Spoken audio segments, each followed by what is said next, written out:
How to download FIFA 24 on PC. Hey everybody, welcome back to our YouTube channel. Without any further delay, let us get started.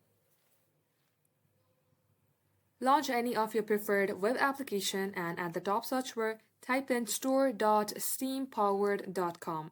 Once done, you will land onto a page like this. In here, click on Install Steam. And once the installation has been completed, you will see Steam shortcut in your desktop. Click Open it. Create an Steam account if you have not already, and at the search bar, type in FIFA 24. In order to download it, click onto its name. Click on Add to Cart. And once done, enter your payment method and click on Continue to Payment. Just like so, this is how you can do it. Thanks for watching the video till the very end. If it had helped you in any ways, then do like and subscribe.